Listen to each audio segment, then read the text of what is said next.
Jérôme Casseville, un événement donc que qu'organise la Maison de l'Emploi du pays. Oui, c'est une co-organisation, une co-maîtrise d'ouvrage avec la communauté de communes qui accueille donc chaque année, vers la même période, ce rendez-vous qui est devenu incontournable. L'année dernière, c'était à Clermont-Lérault et l'année d'avant à l'Odève. Chaque fois, il nous faut bien sûr un lieu susceptible d'accueillir donc le nombre de stands suffisant, puisqu'on attend quand même entre 60 et 80 stands de recruteurs et de conseils sur l'emploi, la formation, l'insertion. À ce jour, donc, il y a une quarantaine de recruteurs inscrits pour plus d'une centaine d'offres. On espère bien sûr en récolter, comme disait Philippe Salasque, au dernier moment, on attend bien sûr des inscriptions et des offres, puisqu'on est aussi sur la démarche offres saisonnières.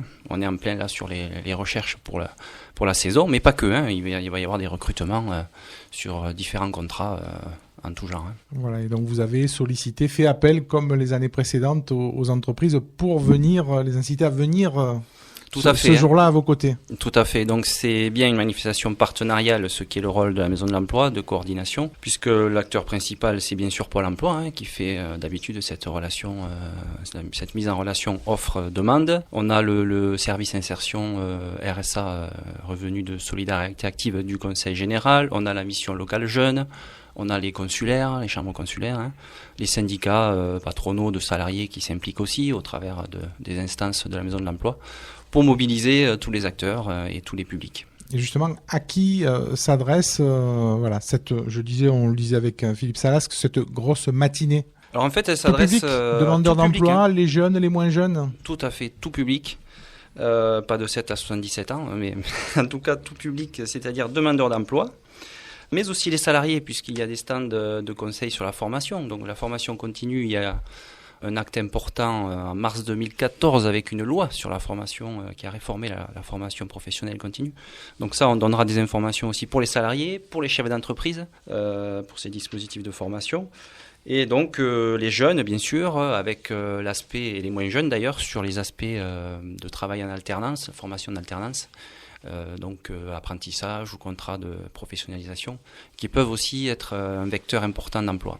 La situation au niveau de l'emploi sur le cœur d'Hérault? Oui, voilà, on a des données qui sont nationales et après qui retombent sur le territoire via l'INSEE, Pôle emploi, notamment un service public de l'emploi local. Bon, on sait que l'Hérault est parmi les départements les plus en difficulté par rapport à l'emploi. Le cœur d'Hérault, peut-être encore plus sur certains secteurs.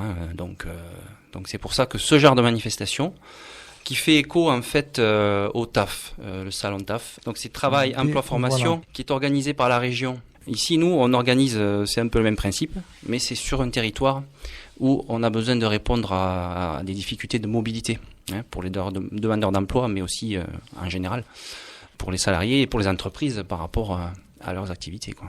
Et la mobilité, d'ailleurs, je crois qu'elle est au cœur de cet événement, puisqu'il y aura toujours des navettes qui seront en place ce jour-là.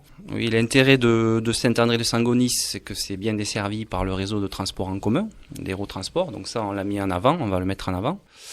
On insiste, comme chaque année, sur le covoiturage, puisqu'il y a une logique aussi de développement durable, comme toutes nos actions. Et certaines communes qu'on a sollicitées ont pu organiser des moyens de transport, minibus, avec leurs chauffeurs. Et donc là, on a Aniane, monsieur le maire, merci, qui mettra à disposition ce jour-là un minibus avec son chauffeur. Donc il faut se rapprocher des services de la mairie pour ça, connaître les horaires. On a l'Odève, avec le service jeunesse notamment. Gignac, qui va mettre en place ce service. Et puis on attend d'autres informations là-dessus. Elles seront à disposition sur le site internet de la Maison de l'Emploi, qu'on pourra signaler tout à l'heure peut-être. Voilà, oui, on donnera bien sûr toutes les coordonnées. Combien de personnes sont venues par exemple l'an dernier sur ces rendez-vous de l'emploi et est-ce qu'on a des chiffres quant à la corrélation entre le nombre d'offres, entre les personnes? Voilà, qu'est-ce qu'on peut donner quelques chiffres, Jérôme Casseville?